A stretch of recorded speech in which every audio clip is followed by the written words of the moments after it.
night, so I decided to go live and post my testimony. It's been a long, long time in coming. I'm just kind of waiting for a couple people to jump on. But yeah, 7 years. So I've said for a long time that as soon as I get pregnant, I was going to scream my testimony. And yes, I'm a little nervous. And I shouldn't be.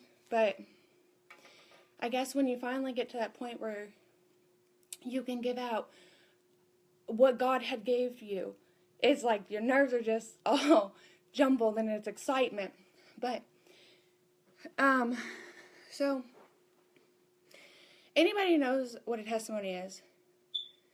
They know that it's ups and downs. You know, it's not all just one easy thing, but it's something that you've struggled with. You struggled through, you had to get through. And my journey has been 7 years in the making. But if we want to get technical with it, I guess my testimony began about a year and a half before I started trying. I'd got my first word over getting pregnant. And it was just real simple. Soon you're going to be getting pregnant, but also in the spirit. And, you know, the details are mine to keep. But anyway, so from that day, I just knew, okay? I knew that it was all in God's hands. He gave the promise. He bring the fulfillment. But if we want to get even technical more than that, I'd say my testimony started when I was a little girl. I always thought I was about 13, but when I start really thinking about this, I realized I had to have been even younger. I wasn't really a child who played with Barbie dolls or baby dolls. I was more of a tomboy, sports. One day, I was alone in the room, and I shared a room with all three of my sisters, and Mom had a playhouse in the room, and my sister Ruby had tons of baby dolls. She was a queen of baby dolls, and I took one, and I went into this little house, and I shut the door, because I was so embarrassed if anybody walked in and seen me with a baby doll. And I remember this feeling come over me. I couldn't have been but maybe between 10 and 12. And a prayer left in my heart. And I spoke it from my mouth. And I said, God, I do not have to have the best car, the best clothes, the best house in life. But there's one thing I want from you. I said, I want to be a good mom. A good wife. And I want to be a mother to many children. And I prayed that prayer, and it stuck with me for years and years. And like, as soon as I prayed it, I'm like, what am I doing? And I got out of that playhouse, and I'm like, I don't even know what just happened. But I've always had a mother's instincts. I've always had that desire, even as a child, to mother children. And so really, that is when I believe my testimony really started. That God placed that desire as a woman in me, even as a child. And so I guess we'll jump back forward to after my first word. So I just knew when David finally said, all right, Kitty, let's go ahead and start trying for a baby. I just knew it was going to happen immediately. And I was so excited and so ecstatic. And well, month after month began to go by. And with each going by a month, depression started setting in. I was like very, very confused. I was so confident in the word God gave me, but I couldn't understand why it wasn't happening. So by the end of that year, I was in really, really bad depression. And I was about 21 at this point. And I can remember just laying on the floor crying. And David come in, just find me to pieces and just pick me up and hold me.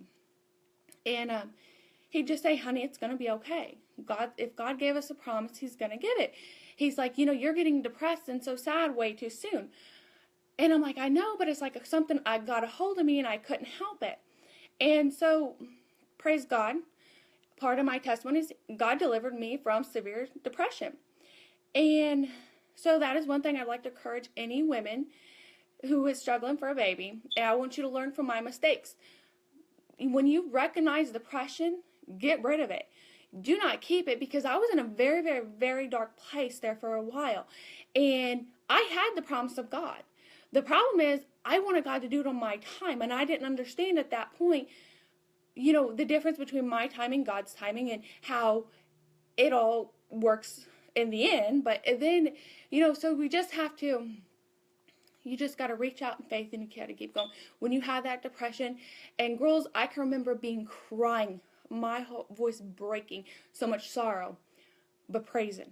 Because that is one thing I'll say, out of these 7 years, out of every heartbreak, out of every failure, out of everything that I went through, praise is the only thing that got me through it. When I could say, God, I don't understand, but I trust you, and I will lift my voice to you, and I will praise you. That is what brought me through. That is what, every time that depression tried to come back, would break. That is what kept me able to keep faith, keep walking, not giving up. And so I guess to go from there, keep your praise, of course.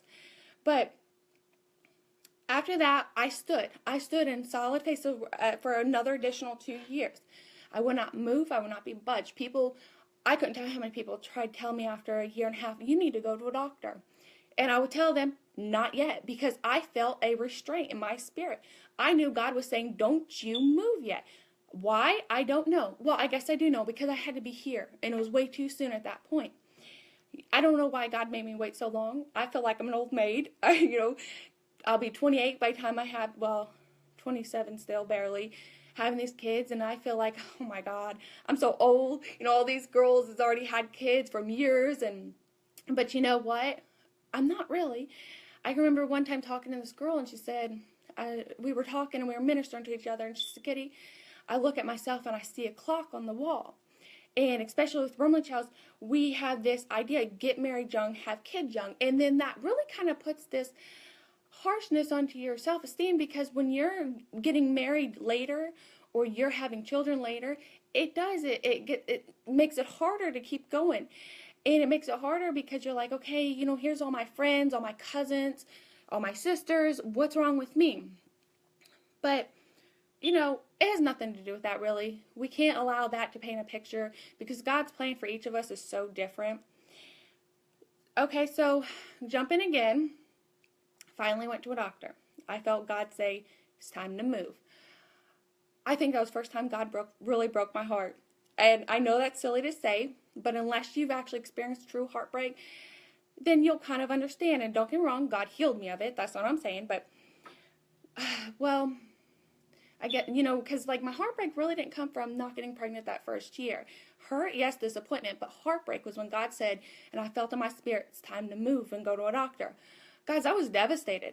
I'm like, I do not understand. God, I've stood because you told me to stand in faith. So I was thinking, you're going to do this naturally. But God, when God said, go to a doctor, I'm like, you've got to be kidding me. The first appointment, I sat in the chair while David and the doctor talked, and I could not talk. My throat was closed over. Because I knew if one sound come from mine, I just began to cry. And I was not going to cry. Anybody knows me knows that I'm yes, I can get emotional, but I got to choose to let that emotion out. And if not, I can be very hard and to myself, very controlled. And very hard. Well, each appointment after that got a little bit easier. And over the course of the next 3 years, all this happens within the next 3 years. So I had to have 8 IUIs. All of them failed. Tried them with medication, tried them without, could not work. Finally, my second heartbreak came. All of them failed IUIs was all disappointments. But another heartbreak came when I felt God repeat, and I made him tell me more than 3 times this was what to do, to try IVF. Oh my God, my heart just broke into a million pieces. Because I said, God, how could you do that to me? This is the one thing I said I don't want to do.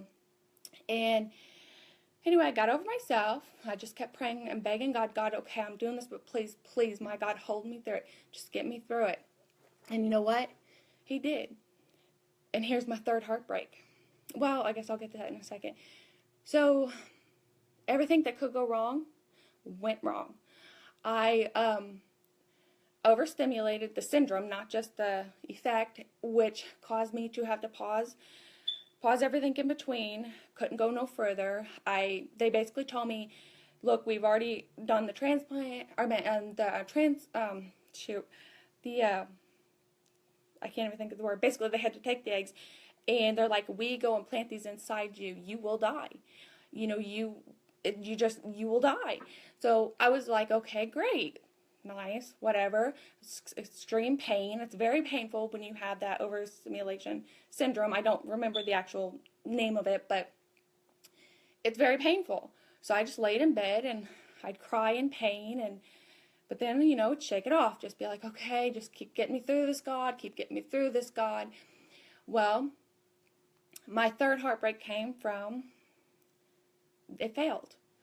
All of that hard work, and I know God told me repeatedly, do this. And, it's what was so strange is, and I would tell people, I'm so confused.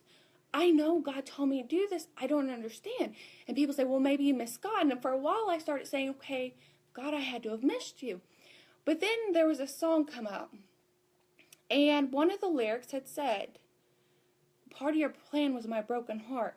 And I know I'm getting the words wrong because I'm still a little nervous, but, it was thy will. And I'm telling you, the first time I heard that song, I just began to cry. And I'm like, God, I know I didn't miss you.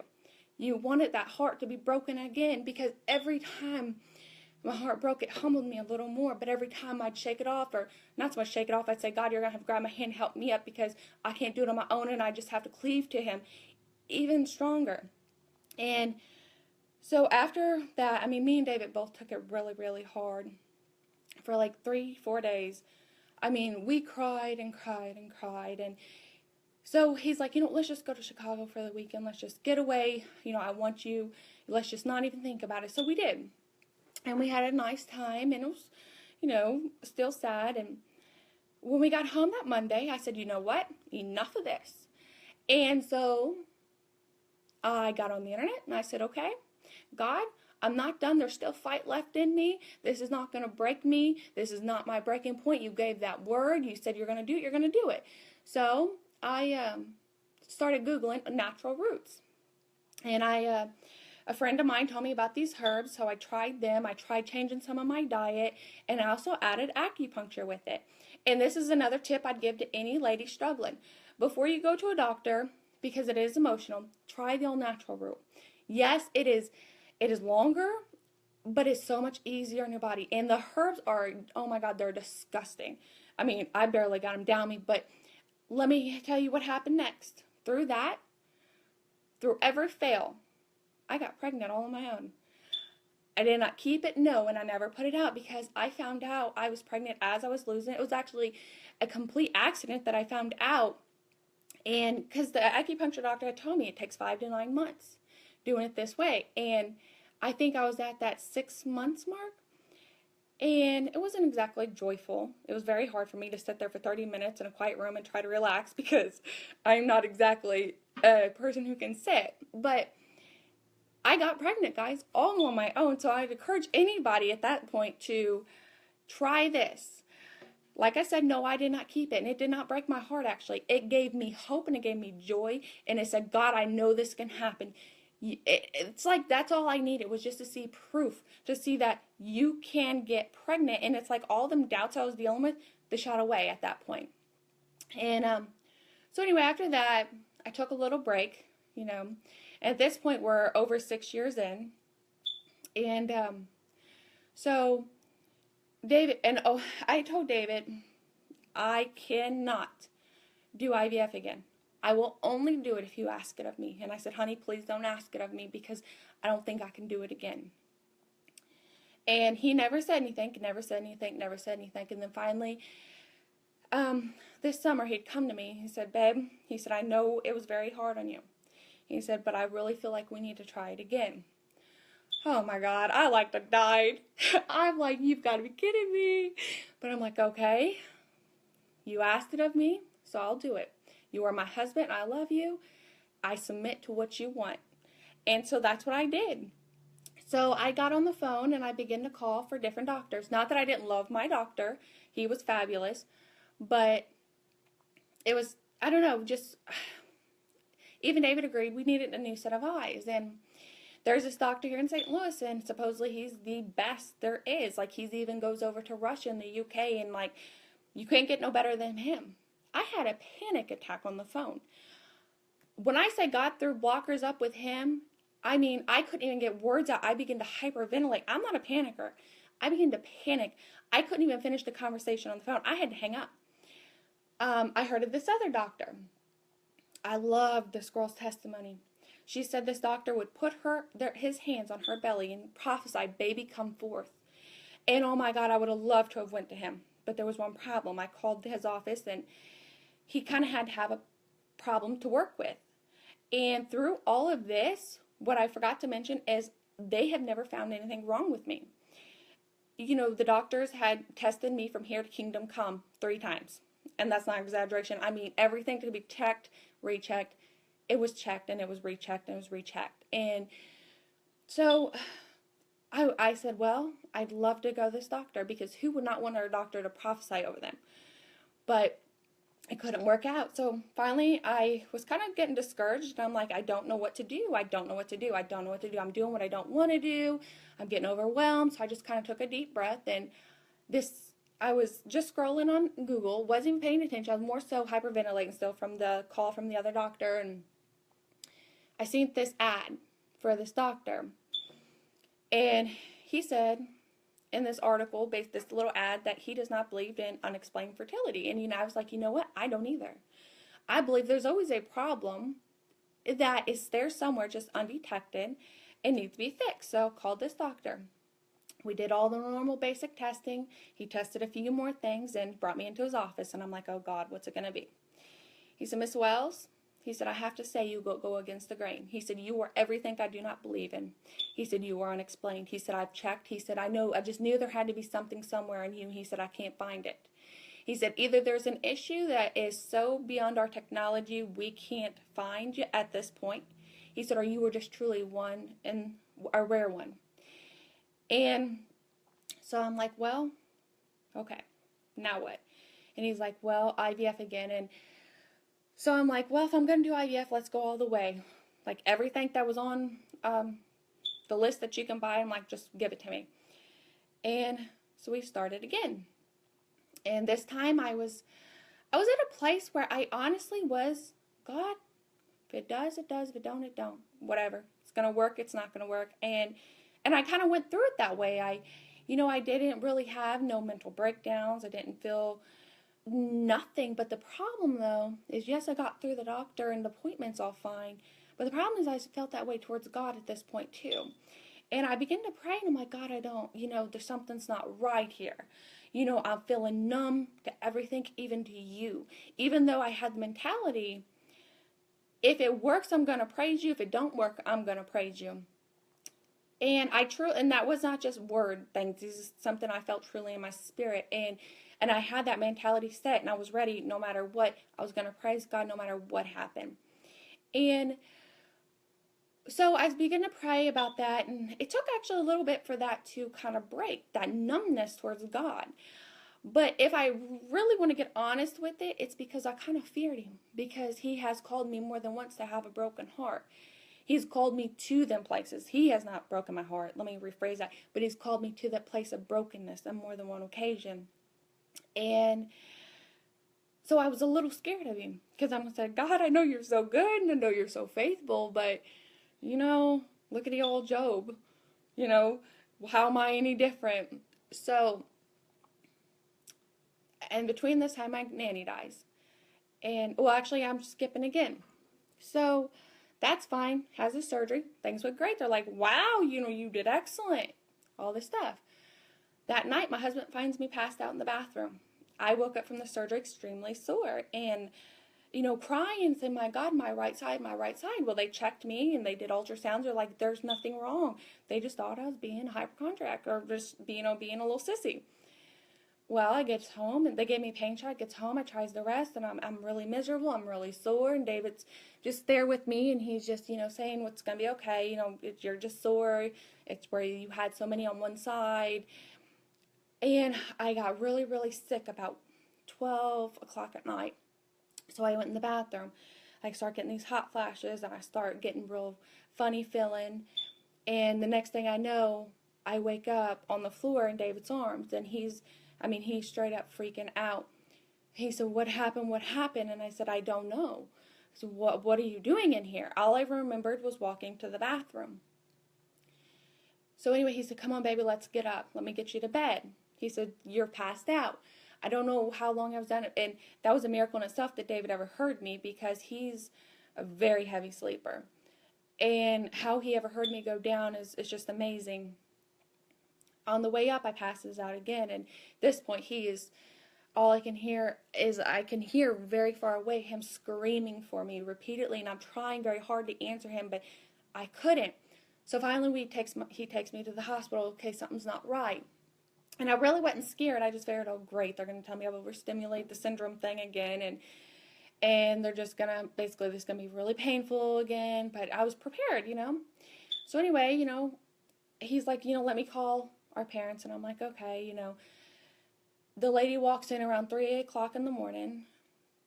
And she tells me, your right ovary and your right follicle tube has been punctured and ruptured. And at first it hit me hard, and I'm like, oh God, and tears filled my eyes. But then I remembered who I was in Christ, and I just closed my eyes. I took a deep breath, and I said, okay, that's fine.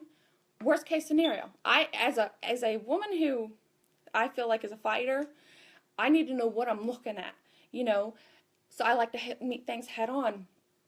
And she's like, worst case scenario, you're dying. And I could not help it. I bust out laughing. I thought it was hilarious. Mom and Irene and I felt so bad, but here they are crying, like they're going nuts naturally, as the woman's telling me, listen, within this hour, you're going to immediate surgery. We're going to have to take it. I said, oh, no. No, I still ain't got these promises. I've come too far. You ain't taking my stuff. And the thing, though, about the laughing in the face of death is, that's your promise. Though I walk through the valley of shadow of death, I shall fear no evil. And that's what I did. I never feared it. I even talked to Chris a couple days later, or after I got out of the hospital. I said, Chris, I never even prayed for myself. But I stopped everybody, and I told them exactly how to pray for me. I just knew my spirit had need to go. And she's like, Kitty, she's like, there's times when you're so, I can't remember how she said it, but basically where everybody else can pray for you because you have that faith to just stand. And that's not exactly how she worded it, but it was something like that. So, and I can't even say that's not even a heartbreak. I don't even know what that was. I was a little frustrated and disappointed. Like, my God, what more do I got to go through? Literally, I'm dying. I'm laying in this hospital bed dying.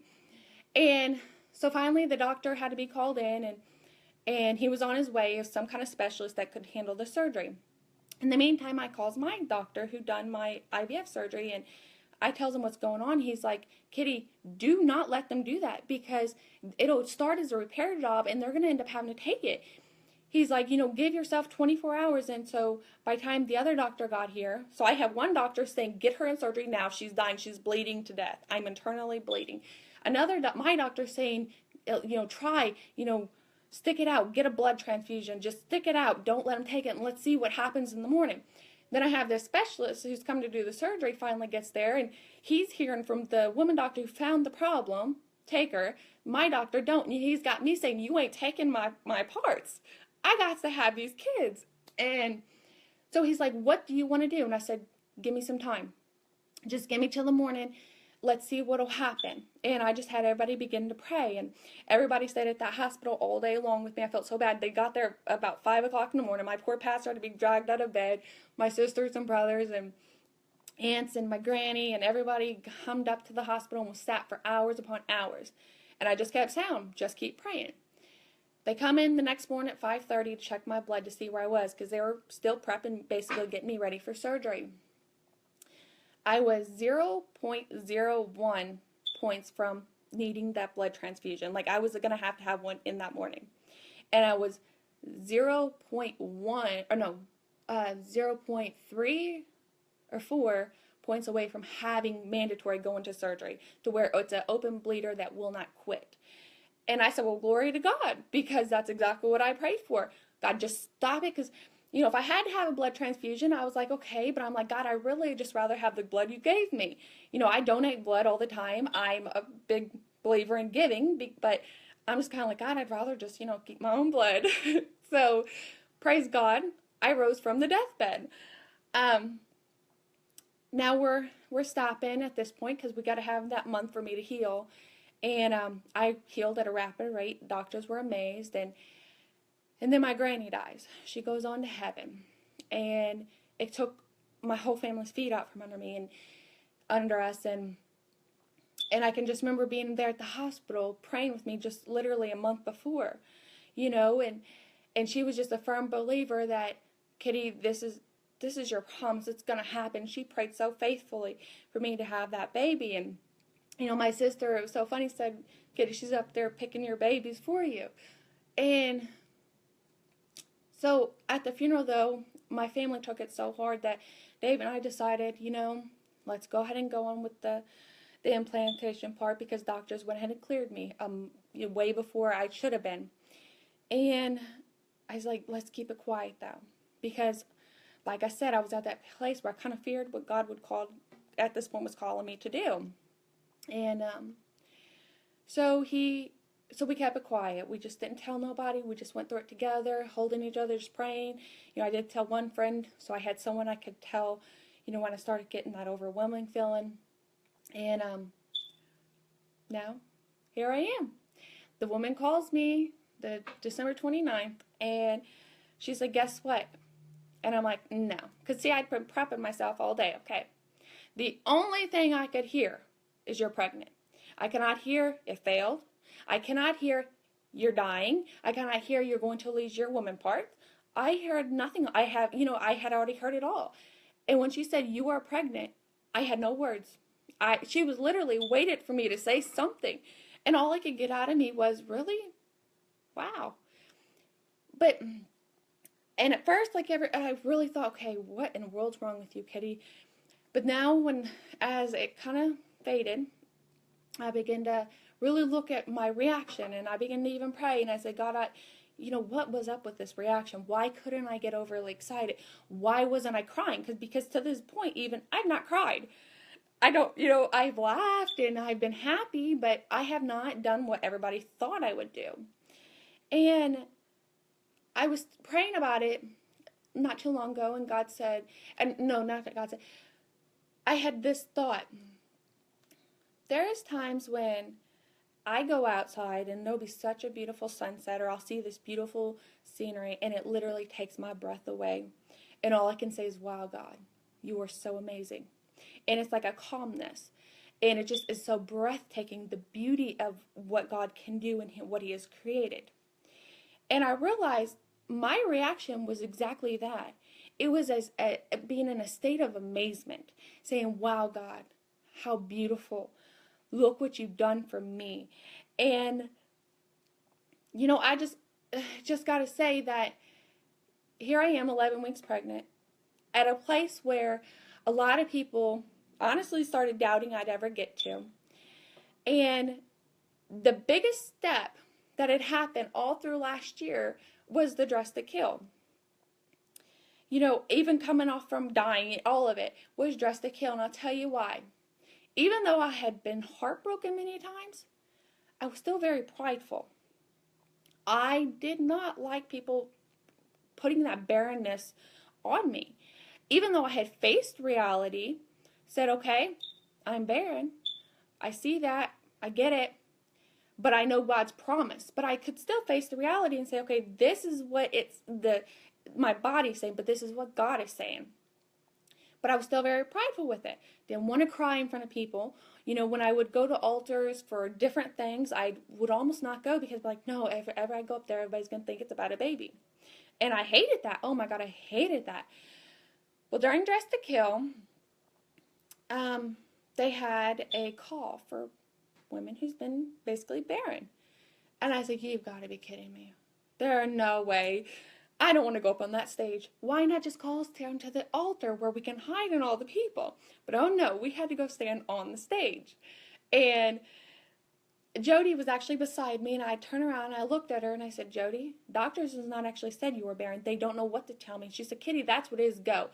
And I'm like, I had to have somebody tell me. And honestly, I was looking for that, do whatever you feel, because I wouldn't have went. And she pushed me, and I'm like, thank you. And I thank her now, but at the point, oh my gosh, I was like, Jody, seriously, you couldn't help me out there. But I made that walk, and I just began to cry and shake, putting one foot in front of the other, because it was a humbling. I was humbled in that moment. But anytime God humbles you, he exalts you. And that's where I am now, at that place of exalting, where I was once ashamed and once without, once empty-handed in a closed womb, and is now an open womb, that soon arms will be filled. You know, I had to go and humble myself before many people. I had to finish the breaking. God had done a lot of breaking, but I still had that one part, that pride, that still needed to be humbled. And through obedience through the obedience of being humbled is when the exalting come. But I will say one thing. I figured if I was going to go up there, I was going to go all the way. And that's exactly what I did. I was dancing and shouting and crying, and I don't even know what else. I just hope no one has it on video. But, okay, I'm going to pretty much end this now, but I just want to give a couple girls a couple tips. I know what it is to go through infertility. I know what it is to want a baby so bad and see everybody around you sprouting off with them. I know what it is to be the oldest in your family and yet being the last to actually bring forth children. So, like I said kind of already, try the natural route. Yes, it's a long time, and it takes determination, and it takes dedication, but it's worth it. That was the only thing before this that had actually gotten me pregnant. Stand on a verse. Pick a verse, girls. My verse was always Hebrews 11:6.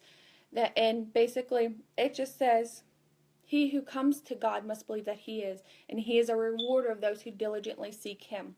You got to believe that God's a God of life, that he can give you life. He's a fulfiller of promises. So I'm not saying stand on that verse. I'm just saying you go find you a verse. Google it. Don't just pick any or what is common. Go pick one that is actually, stands out to you, that hits your spirit, that speaks to you. A big one, big one, big one. Protect your marriage. Girls, it is not your husband's fault. Husbands, it is not your wife's fault. Here's the thing. A lot of people get in their mind, well, I don't care about him. I can go have a baby with anybody. I'll just divorce him. No, you can't. You are in a marriage. It is sacred. It is a covenant. You can't have a baby without one another. And even though, yes, I know you can go divorce your husband, and if he has done that, it's okay. There's forgiveness, there's redemption. But what I'm trying to say is your marriage is so sacred. God gave it to you. Don't let no man tear it apart. And that goes for even inside the family, between you and him. Protect it. When you start feeling like, oh my God, it's his fault, no. Go love on that man. Go encourage him. Do not attack him or belittle him. And husbands, same thing with wives. Do not blame them. Do not put that harsh words to them. Love them, encourage them, cherish them, because, your marriage is the most important.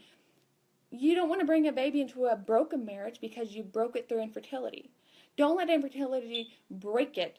Let it strengthen your marriage. So, no blame, just only love, okay? Your marriage is sacred. Treat it that way. And God will give you a product of your love. He'll give you a child. Depression. When depression hits, go buy something in faith. And I've told a lot of girls this. I'm not saying go buy these $100 gowns or something. Something simple. Go buy a bottle of lotion. Go buy a pack of baby wipes. Go buy a pack of onesies, practical things. Go buy in faith. To basically, when you go buy in faith, what it's going to do is help lift that darkness. To say, no. I'm not backing down. I'm not giving up. Listen, I can cry. It's okay to cry. That's another thing, girls. It's okay to cry. Just shake it off. Cry, let it out, and get back up. Keep going. Buy in faith. It'll help. And it also speaks to your faith. But another thing you're going to need is patience. Listen, faith is good and well. It is good and well when the doctor's appointment's next week. Faith is great when you have let's say, a court case in 3 weeks or a month and you know to fast and pray, or when the bills are due on certain days. But faith without patience in the long run can't stand. Okay? So basically, if you don't got patience for the long haul, the 7 years I've had to fight and wait, what good was the faith going to do me if I let it go 3 years ago? So marry your faith to patience. And listen, I'm not knocking faith when it's on a due date, because that is great. That's what teaches and builds your faith. So I'm not knocking it at all. I'm just saying, for the long haul, for these things, mothers who's fighting for their children on drugs, mothers who's wanting babies to fulfill their wombs, women who's wanting marriages, put back together, have patience with your faith. And basically, when God gives you a word, and listen, I'm not saying a prophetic word through somebody. Women, I do not believe infertility is God's will. God says, go forth and multiply, and he does not make mistakes. So when God gives you a word, you protect it. It's hard. I'm not going to sit here and say I didn't have bad days. Girls, I had horrible days. I had days where I just couldn't get out of bed. I developed severe depression. I told you, I've been in some dark places. But when God gives you a word, you protect that word. You don't let it up. You don't give it to the enemy. He comes to kill, steal, and destroy, and he'll try to steal that word from you. And when he steals that word, he stole your hope and your faith. So you protect your word. You got to praise your way through it every time. I don't care if you have tears in your eyes and your voice is so cracked and broken from sorrow. Praise him anyway, because honestly, if you ain't praising him, you ain't going to get there, because you don't know how to thank him in the bad times. Okay, another thing is, I lost my train of thought there. I started reading comments. Okay, so protect your promise, praise your way through it. I think that's it. I lost my train of thought. So I think that's everything. But here I am. I'm a living testimony. My womb is filled. God did the impossible with me, and he can do it for any of you. So girls, don't give up hope. Keep pushing through. Just, stand on that faith, stand on that word, and claim it as your own. Thank you, everybody who's ever prayed for me. And thank you, everybody who's encouraged me. I love you all. And in about a month, we'll find out what our little Wells babies are. Thanks.